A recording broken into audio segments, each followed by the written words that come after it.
आम्ही मासे खाणारी माणसं आहो. माशाची आमटी करूची की तो भाजून खावचो या मासो कसलो आणि कसो गावा त्याच्यावर ठरता. तुम्ही जर येवजून जाशात आज अमकेच मासे आमटे घालतलं आणि अमकेच 4 तुकडे भाजतलं तर तसा साधाच असा नाही. माझाही खूपदा असाच होता. आज म्हटलं करली आणूया जून गावली तर आमटेक म्हणून मार्केटात गेलं बघलंय तर मोठी करली काही दिसली नाही. त्याच्यात साधारण मोठी बघून घेतलंय पण आमटेक काय होणारी नाही होती म्हणून भाजूक ठरवलंय आणि आमटेक घेतलंय ताजी सुंगटा इल्ली त्याचो एक वाटो. म्हटलं सुंगटाचा सार करूया आणि करलेचे तुकडे 4 भाजूया. त्याच्यानंतर ते स्वच्छ धुतलं आहे साफ केलं आहे त्याका सुंगटांक मीठ आणि हळद लावून ठेवलं आहे आणि करली स्वच्छ साफ केलं आहे त्याका मीठ हळद लाल तिखट आगळ लावून 15-20 मिनटं ठेवलेलं म्हणजे मीठ लागता बरा.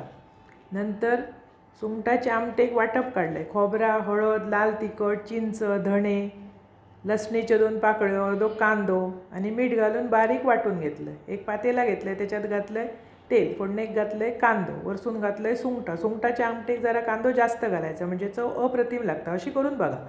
व्यवस्थित झाकून सुंगटा शिजल्यावर वाटप घातलं. व्यवस्थित उकळी इल्यावर मीठ घातलं 2 हिरव्या मिरच्यो कापून घालाय आणि वरसून उकळी इली की कोथिंबीर घाला. एकदम भारी लागतं आमटी. आणि करली भाजलं आहे त्याच्यात 4 सुंगटां पण घातलं आहे शिल्लक होती आमटेतली ती. त्याका तांदळाचं पीठ आणि रवो लावून चुरचुरीत भाजून घेतलं. अप्रतिम चव येता. अशी करली आणा भाजा आणि सुंगटाची आमटी करा आणि जेवा एकदम भारी. आणि आवडल्यास चॅनल सबस्क्राईब करा.